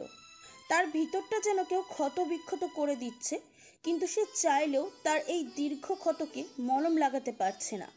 3 বছরের আগে স্মৃতি তাকে যেন ক্ষণে ক্ষণে পুড়িয়ে মারছে। এত কঠিন কেন সব কিছু? কমিশনার রহমান পুরো এলাকা তন্ন তন্ন করে খুঁজেও নিজের ছেলেকে পেল না। আজ প্রায় 3 দিন হতে চলল তার ছেলে ফয়সাল নিখোঁজ। 3 দিন হলো তার স্ত্রীকে বাপের বাড়ি রেখে এসেছেন উনি। সাজিদ অফিসের কাজে দেশের বাইরে গিয়েছে তার বসের সাথে। এদিকে কমিশনার যখন কিছুতেই ফয়সালকে খুঁজে পেল না, তখন সে সিদ্ধান্ত নিল থানায় ডায়েরি করবে। যেদিন সিদ্ধান্ত নিল সেই দিনই তার স্ত্রী মিসেস রহমান বাড়িতে ফিরল। কমিশনার রহমানকে চিন্তিত দেখে মিসেস রহমানের কপালের চিন্তার ভাঁজ পড়ল। হ্যাঁ গো, তোমায় এমন চিন্তিত দেখাচ্ছে কেন? 3 দিন ধরে ফয়সাল নিখোঁজ, তো চিন্তিত হব না? কি বললে, নিখোঁজ? অনেকটাই অবাক হয়ে জিজ্ঞাসা করলো মিসেস রহমান। হ্যাঁ, তাই তো থানায় ডায়েরি করতে যাচ্ছি। কমিশনার রহমানের কথার মাঝেই মিসেস রহমান ফিক করে হেসে দিয়ে বলে, কে বললো তোমায় আমাদের ফয়সাল নিখোঁজ? মিসেস রহমানের কথা শুনে কমিশনার রহমান ভ্রু কিঞ্চিত কুঁচকে ফেলল। মিসেস রহমান হেসে আবারও বলল, তোমার ছেলে সেদিন রাতে হুট করে তার বন্ধুদের নিয়ে ট্যুরে গেছে। তুমি তখন ঘুমিয়েছিলে বলে আমাকেই বলে গেল। পরের দিন সকালে তাড়াহুড়োয় খেয়াল ছিল না তোমাকে জানাতে। তো ফোন রিসিভ করে না কেন? সেখানে এই ঢাকা শহরের মতো এত নেটওয়ার্ক আছে নাকি? এমন জায়গায় গেছে আমি নিজেও ফোন দিয়ে পাই নাই। তাও সমস্যা নেই, ছেলে আমাকে জানিয়ে গেছে, এটাই অনেক। কমিশনার চুপ করে রইল, উত্তরে আর কিছু বলল না। আজ ছেলেরা বারবিকিউ করবে, আর আমরা মেয়েরা আরামসে নরম ঘাসের উপর বসে আড্ডা দিব। ছেলেদের সাথে আঙ্কেলও যোগ দিল। আন্টি অনেকবার বারণ করেছে যেন আগুনের সামনে না যায়, এখন প্রচুর গরম, কিন্তু কে শুনে কার কথা? তাকে কিছু বললেই তার একটাই কথা, নিরুপমা, একদিন একটু একটু পরিবারের জন্য করলে কিছু হবে না। তুমি বিরক্ত না করে চুপ করে বসে থাকো, যাও। দেখেছিস নিয়ান, দেখেছিস বুড়ো হয়েছে তাও তার মাতলামও গেল না। মা, তোমরা ঝগড়া থামো তো। বাবা থাকতে চাইছে থাকুক। আন্টি গাল ফুলে আমার পাশে এসে বসে পড়ল। তাদের খুনসুটি দেখে আমার আগের দিনগুলোর কথা মনে পড়ে গেল। কত সুখে ছিলাম আমরা। আজ বাবা থাকলে হয়তো প্রতিদিনই এমন খুনসুটি দেখতাম মা বাবার। মুহূর্তে চোখের কোণ ভিজে গেল। অন্ধকার ঘরটায় নিস্তেজ হয়ে বিছানায় পড়ে আছে ফয়সাল। তার চোখের কোণে ভিজে আছে। তার এতদিনের সব কুকাজ আজ যেন তাকে আরো বিষিয়ে দিচ্ছে। তার চেয়েও বেশি যন্ত্রণা হচ্ছে তার বুকের বাঁ পাশে। যাকে এতদিন মা বলে সম্বোধন করত, সেই তার মাই নয়, তার মায়ের বোন ঝুমার ছেলে সে। এই মাই তাকে কষ্ট করে বড় করেছে, কখনো কোনো কিছুর অভাব বুঝতে দেয়নি, নিজের বুকে আঁকড়ে রাখতো। সেই দিন তার লালসায় সেই মানুষটার গায়ে হাত তুলেছিল সে। ফয়সালের চোখের কোণ বেয়ে অশ্রু গড়িয়ে পড়ল। এই প্যারালাইজড অবস্থায় থাকা মৃত্যুর চেয়েও বেশি যন্ত্রণাদায়ক লাগছে তার কাছে। সেলাইনের মাধ্যমে তাকে খাবার দেওয়া হয়, আর প্রতিদিন একজন লোক এসে তাকে একটা ইঞ্জেকশন দিয়ে চলে যায়। কর্নারের একটা হলদে বাল্ব সারাদিন জ্বলে থাকে। এই ছোট্ট বাল্বটি তার অন্ধকার ঘরটাকে আলোকিত করতে অক্ষম। ঘুমানোর আগে যেমন অন্ধকার দেখে, ঘুম ভাঙলেও নিজেকে সেই অন্ধকারেই আবিষ্কার করে। কবে সে আলোর দেখা পাবে সেই চিন্তাতেই ধুকে ধুকে মরছে। তার পাপ তাকে আরো মেরে দিচ্ছে। ফয়সাল মনে মনে আল্লাহর দরবারে প্রার্থনা করলো, সে যদি একবার হলেও আলোর দেখা পায় তাহলে সবকিছু উৎসর্গ করে সৎ পথে চলবে, আর কখনো অন্যায় করবে না, মেয়েদের দিকে খারাপ নজরে তাকাবে না ভেবে আরো 2-4 ফোঁটা জল তার গাল বেয়ে গড়িয়ে পড়লো। আমার হাত পা কেমন অনবরত কেঁপেই চলছে। ভারী ভারী নিঃশ্বাস ফেলছি, চোখ মুখ লাল হয়ে গেছে কাঁদতে কাঁদতে। এক অসহ্য যন্ত্রণা অনুভব হচ্ছে বুকের ভেতরটায়। কেউ যেন ক্রমাগত ছুরিকাঘাত করে আমার হৃদয়টা ছিন্ন ভিন্ন করে ফেলছে। দরজার ওপরে নিহান ভাইয়া বারংবার জোরে জোরে দরজা ধাক্কাচ্ছে আর বলছে যেন দরজা খুলে দিই, কিন্তু সেই দিকে আমার কোনো খেয়ালই নেই। আমি তার কাছে যেতে চাই না। তাকে দেখলে আমার বেদনা আরও শতগুণ বেড়ে যাবে, যে আমি সহ্য করতে পারবো না। বাকিরা এখনো বাগানে মজা করছে, তাই আমাদের ঝামেলা সম্পর্কে ধারণা করার মতো অবস্থা নেই। রিসোর্টে আমি, নিহান ভাইয়ের সাবা আপুই আছে। একসময় বেশ ঝাঁঝালো গলায় চেঁচিয়ে বললাম, আমাকে দয়া করে একা থাকতে দিন। কথা শুনেননি? কতবার বলবো লিভ মি অ্যালোন? আমার কথায় নিহান ভাইয়া থেমে গেল। কিছুক্ষণ কোনো সাড়া শব্দ পেলাম না। হয়তো চলে গেছে, তাও সাবা আপুর কাছে। ভাবতেই ডুকরে কেঁদে উঠলাম। কেন এত কষ্ট হচ্ছে আমার? আমি কেন নিহান ভাইয়ের পাশে অন্য কাউকে সহ্য করতে পারছি না? কেন? হাঁটুতে 2 হাত প্রসারিত করে বেডের সাথে হেলান দিয়ে বসে কিছুক্ষণ আগের ঘটনা ভেবে চলেছি। বারবিকিউ পার্টিতে 2-একটা চিকেন কাবাব, চিকেন ফ্রাই খেয়ে ভেতরে পানি খেতে আসছিলাম। পানি খেয়ে ফোনের কথা মনে পড়তে গ্লাস রেখে উপরে নিজের রুমে এসে হাতে ফোনটা নিয়ে আবারও বেরিয়ে গেলাম। সিঁড়ির দিকে যেতে নিতেই হুট করে নিহান ভাইয়ার রুমে কিছু একটা শব্দ পেতেই থেমে গেলাম এবং উকি দিলাম ভাইয়ার রুমে কে আছে। সেই উকি দেওয়ার ফলই আমি এখন হাড়ে হাড়ে পেয়ে চলেছি। নিহান ভাইকে সাবা আপু জড়িয়ে ধরা অবস্থায় ছিল। সাবা আপু বারবার একটা কথাই বলছিল, আই লাভ ইউ নিহান, তুমি যত দ্রুত পারো আমার বাসায় বিয়ের প্রস্তাব পাঠাও। তোমাকে ছাড়া আমি আর থাকতে পারছি না। নিহান ভাইয়া তখনই কিছু বলতে যায়, কিন্তু আয়নায় আমাকে দেখে সাথে সাথে সাবা আপুকে নিজের থেকে ছাড়িয়ে আমার দিকে ফিরল। এই দৃশ্য দেখে আমার চোখের কোণা ভিজে আসলো। চোখের পানির কারণে সব কেমন ঝাপসা লাগছিল। এতদিনে সেদিনের জান ডাকার অর্থ বুঝতে পারলাম। সেদিন ফোনে সাবা আপু ছিল, তাই তো তাকে জান ডেকেছিল। আমার আগেই ভাবা উচিত ছিল যে নিহান ভাইয়া অন্য কাউকে ভালোবাসে। কেন সে এই কথা এতদিন গোপন রাখলো? যখনই নিহান ভাই আমাদের দিকে ফিরে, আমি তখনই দরজার সামনে থেকে সরে এসে ধপাধপ পা ফেলে রুমে চলে আসি। নিহান ভাই পেছন থেকে কয়েকবার ডেকেছে, কিন্তু আমি ফিরেও তাকাইনি। শেষে আমার পিছে পিছে আসলো, আমি তার মুখের উপর ঠাস করে দরজা লাগিয়ে দিই। সেই দৃশ্য বারংবার আমার চোখের সামনে ভেসে উঠছে। একসময় কাঁদতে কাঁদতে অনেক ঘুম পেল, তাই আমি বিছানায় ধপ করে শুয়ে পড়ি। নিভু নিভু চোখ থাকলেও আমার কান এবং মস্তিষ্ক তখনও সজাগ ছিল। স্পষ্ট শুনতে পারছিলাম অনেক চেঁচামেচির শব্দ, কিন্তু আমি বিষয়টা না ঘেঁটে তৎক্ষণাৎই ঘুমিয়ে পড়ি। আজকেও আমার ঘুম ভাঙল ইনুর খোঁচাখুচির কারণে। পাশে তাকিয়ে দেখি জিনিয়া মুখ খুলে ঘুমিয়ে আছে, আর ইনু আমাকে খুঁচিয়ে চলেছে। মহা বিরক্ত হয়ে উঠে বসলাম। ঘুম খারাপ হয়েছে এমনটাও নয়, তবে আরেকটু ঘুমালে আরো ভালো লাগতো। চোখ কচলাতে কচলাতে হঠাৎ রাতের কথা মনে পড়ল। কিছুটা ধরফরিয়ে উঠলাম। আমি তো রাতে ঘুমানোর আগে দরজা লক করে ঘুমিয়েছিলাম, তাহলে ইনু জিনিয়া রুমে ঢুকলো কি করে? অদ্ভুত ব্যাপার তো। জিনিয়ার দিকে ফিরলাম। জিনিয়ার ঘুম দেখে আমার আর ওকে জাগাতে ইচ্ছা করলো না। ইনুকে কম্বলের উপর বসিয়ে দিয়ে আমি ওয়াশরুমে চলে গেলাম ফ্রেশ হওয়ার জন্য। ফ্রেশ হয়ে এসে দেখি ইনু জিনিয়াকে খুঁচাচ্ছে, আর জিনিয়ার চোখ মুখ বিরক্তি নিয়ে কুচকে বারবার ঘুমের ঘুরে বলছে, ইনু চালাস না তো প্লিজ, ঘুমাতে দে। বলে আবারও ঘুম, আবারও ইনুর খুঁচানি শুরু। এভাবে দুইটাই মিলে লড়াই করতে করতে লাফ দিয়ে উঠে বসলো জিনিয়া। জিনিয়াকে বসতে দেখে সে অতি খুশি হয়ে কম্বলটু বিছানা কিছুক্ষণ গড়াগড়ি করলো, যার মানে দাঁড়ায় সে জিনিয়াকে উঠাতে পেরেছে। জিনিয়া আমাকে দেখে গাল নাক ফুলিয়ে নিজের চুল ঠিক করতে করতে বলে, আপু, তোর এই বজ্জাত বিড়ালটা আমার ঘুমের 12:30 বাজিয়ে দিল। শাসন করতে পারিস না? জিনিয়ার কথায় ফিক করে হেসে দিয়ে বললাম, এই ইনুকে বলে লাভ নেই, এরা তো পুরো বাঙালি স্বভাব পাইছে। যেটা করতে বারণ করবি সেইটাই আরো বেশি করে করবে। জিনিয়ার মুখের দিকে তাকিয়ে বুঝলাম সে আমার উত্তর পছন্দ করেনি। তাতে আমার কি, এখন আর বসে না থেকে গিয়ে ফ্রেশ হয়ে আয় বলেই আমি ব্যালকনিতে চলে আসলাম। ভোরের পরিবেশটা অসম্ভব সুন্দর এই রিসোর্ট থেকে। সারাদিনের কাঠফাটা রোদের পরেই ভোরবেলায় সূর্যিমামার মেঘের মাঝে লুকোচুরি খেলা বেশ চলছে। চোখ বন্ধ করে কয়েকবার লম্বা নিঃশ্বাস নিলাম। হুট করে কেন যেন মনে হলো কেউ আমাকে দেখছে। সাথে সাথেই চোখ খুললাম। আশেপাশে বা বাইরে, নিচে বা দূরে কোথাও কাউকে দেখতে পেলাম না।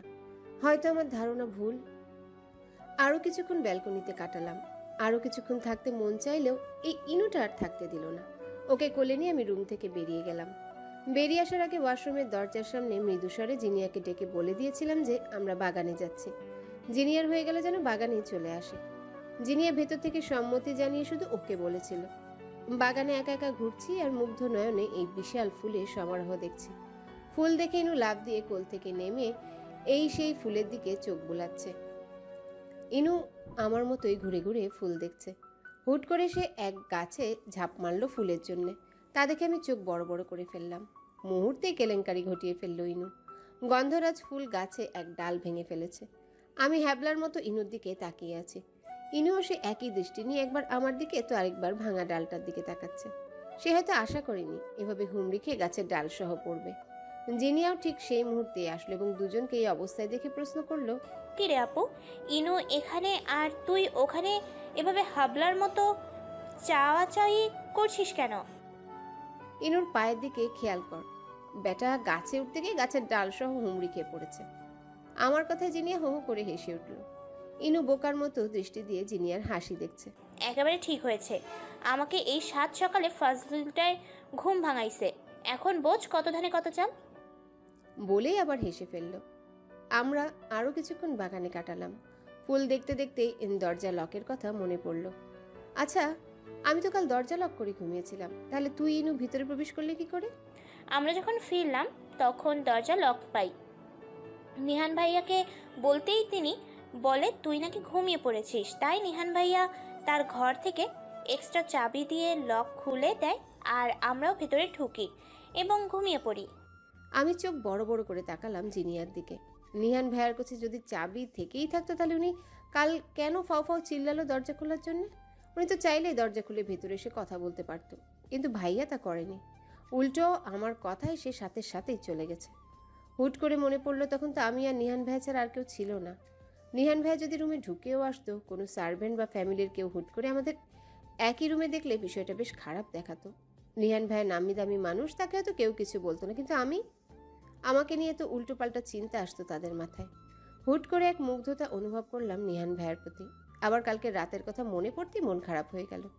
আমি জিনিয়াকে নিয়ে ভেতরে চলে আসলাম। ভেতরে ঢুকতেই হিতসহ আরও কিছু আপুরা হা করতে করতে নিচে নামলো। ছেলেরা আগেই নেমে এসেছে। মেয়েরা নামতেই নিহান ভাইয়ের এন্ট্রি হলো, কিন্তু আমি তার দিকে ফিরেও তাকালাম না। অনেকগুলো মানুষ থাকায় ডাইনিং টেবিলে সবার বসার জায়গা হলো না দেখে আমরা ফ্লোরে গোল হয়ে বসে নাস্তা করছি। নিহান ভাই আমাদের সাথে যোগ দিয়েছে। খাওয়ার সময়ও আমি একবারের জন্য নিহান ভাইয়ের দিকে তাকাইনি, তবে আর চোখে বেশ বুঝতে পেরেছি উনি সবার চোখ ফাঁকি দিয়ে আমার দিকেও তাকিয়েছিল, কিন্তু পাত্তা দিলাম না। অনেকে অনেক কথা বললেও আমি নিশ্চুপ হয়ে নাস্তা শেষ করলাম। কিন্তু সমস্যা হলো সকাল থেকে আমি সাবা আপু বা আদ্রান ভাইকে দেখিনি। তারা আবার কোথায় উধাও হয়ে গেল। হিতকে পাশে টেনে এনে বললাম, কিরে আদ্রান ভাইয়া সাবা আপু কোথায়? আদ্রান ভাইয়ের কথা উঠাতে হিত কেমন অদ্ভুতভাবে রেগে গেল। আদরান ভাইয়াকে দিয়ে তোর কি কাজ? হিদের এমন ব্যবহারে আমি ভ্যাবাচাকা খেয়ে গেলাম। ঠিক ঠাহর করতে পারলাম না হিদের এমন ব্যবহারের কারণ। আমি বুঝলাম না আদরান ভাইয়াকে দিয়ে আমার কি কাজই বা থাকতে পারে। তাহলে জিজ্ঞেস করলি কেন? সাবা আপুর জন্য জিজ্ঞাসা করেছি। কথাটা মুখ ফসকেই বলে ফেললাম। আমার কথাতে হিদের রাগ পানি হয়ে গেল। তারপর হেসে বলে, ডিরেক্টলি জিজ্ঞেস করতেই পারতিস, এভাবে ঘুরিয়ে পেঁচিয়ে বলার কি আছে? আর সাবা আপু তো তোকে সহ্যই করতে পারতো না, তাহলে তাকে দিয়ে তোর কি কাজ? না মানে সকাল থেকে দেখছি না তো তাই। ও আসলে সাবা আপু আর আদিন ভাইয়া কেউ এই রিসোর্টে নেই। মানে কেন, কোথায় গেছে ওরা? অনেকটা হতভম্ব হয়ে জিজ্ঞাসা করলাম। কেন তুই জানিস না? ও সরি, তুই তো তখন ঘুমিয়ে গিয়েছিলি। যাই হোক শোন, প্রায় মাঝরাতে আমরা বাড়ি ফিরেছিলাম। রিসোর্টে এসে দেখি দিহান ভাইয়া সাবা আপুকে কয়েকটা থাপ্পড় দিয়ে ফেলেছে। আর সাবা আপু মাতালের মতো ঢলছিল আর বারংবার দিহান ভাইয়াকে ডেটিং, লাভ, বিয়ে এইসব নিয়ে কথা বলছিল। তার কথার ধরনে বেশ বোঝা যাচ্ছিল সাবা আপু ড্রিঙ্কস করে এমন মাতলামো করছে। আদ্রিয়ান ভাইয়া যেহেতু সাবা আপুর বড় ভাই, সে দ্রুত তার বোনের কাছে এগিয়ে যায় এবং সাবা আপুকে ধরে দূরে সরিয়ে নিয়ে আসে। সাবা আপু আদ্রিয়ান ভাইয়া থেকে নিজেকে ছাড়িয়ে দিহান ভাইয়ার দিকে আবার যেতেই নিহান ভাইয়া আরেকটা চল লাগিয়ে দেয়। বলেই হেসে কুটি কুটি হচ্ছে হিদ। হাসতে হাসতে আবারও বলা শুরু করে। ভাইয়ার চেহারা রাগে তখন লাল হয়েছিল, তাই তাকে কেউ কোনো কিছুতেই বাধা দেয়নি। নিহান ভাইয়া তখন চিল্লিয়ে বলেছিল, এই মাতাল মেয়েকে এখনই ঢাকায় নিয়ে যাও, এর যেন আমার বাড়ির বাই রিসোর্টের ত্রিসীমানায় না দেখি। এই বেয়াদব মেয়ের সাহস তো কম না, মদ খেয়ে মাতলামি করে আমার রুমে গিয়ে বসে থাকে। ফাজিল ইডিয়েট মেয়ে কোথাকার। আদরান চাচিমণিকে ফোন করে এখনই বল তোর এই বেয়াদব বোনের ব্যবস্থা করতে, নয়তো ওরে আমি যে কি করব কেউ চিন্তাও করতে পারবে না। বলেই হনহন করে উপরে চলে গিয়েছিল। নিহান ভাইয়ার রাগে আমার ভীষণ ভয় পেয়ে গিয়েছিলাম। আর আদ্রিয়ান ভাইও সাবা আপুর কর্মকাণ্ডে লজ্জিত হয়, কিন্তু সাবা আপুর বিলাপ তখনও বন্ধ হচ্ছিল না। দেখে আদ্রিয়ান ভাইয়াও আরেকটা চল লাগিয়ে তখনই সাবা আপুকে নিয়ে ঢাকার উদ্দেশ্যে রওনা হয়। আমি অবাক হয়ে সবটা শুনলাম, নিজের কানকে বিশ্বাস করতে পারছি না। আমার অগোচরে এত কিছু ঘটে গেল আর আমি কিনা পড়ে পড়ে ঘুমাচ্ছিলাম। তোর ভাই না সাবা আপুকে ভালোবাসে? তুই কি পাগল নাকি তোর পেট খারাপ? নিহান ভাইয়ার চয়েস এতটা ফাউল না যে সাবা আপুর মতো চিফ ক্যারেক্টারের একটা মেয়েকে ভাইয়া ভালোবাসবে।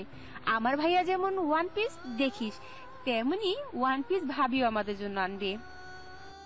হিদ আরো কিছু বলার আগে হিদকে আন্টি ডেকে পাঠালো, তাই সে চলে যায়। আমি সেখানে ভেঙচি কেটে বলি, আহ কি আসছে আমার ওয়ান পিস, 1 নম্বরের হিটলারি বেটা। এর চেহারা আর রাগ দুইটাই ভয়ঙ্কর। এর সাথে সংসার করবে কে?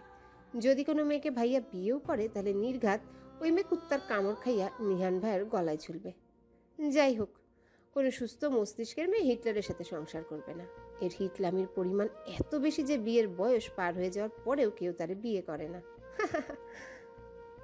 সারাদিনে নিহান ভাইয়ের সাথে বেশ কয়েকবার চোখাচোখি হলেও নিহান ভাইয়া প্রতিদিনের মতোই স্বাভাবিক আচরণ করলো। তার এমন ভাব যেন গত রাতে কিছুই হয়নি, আর হলেও উনি কিছুই জানেন না। অদ্ভুত মানুষ তো। হ্যালো বন্ধুরা, পরবর্তী পার্ট খুব তাড়াতাড়ি আসবে, তো সবাই অপেক্ষায় থাকো। আর চ্যানেলটি যারা এখনো সাবস্ক্রাইব করোনি তারা পরবর্তী পার্ট দেখার জন্য চ্যানেলটি সাবস্ক্রাইব করে রেখো। ধন্যবাদ সবাইকে, আমাদের সাথেই থেকো।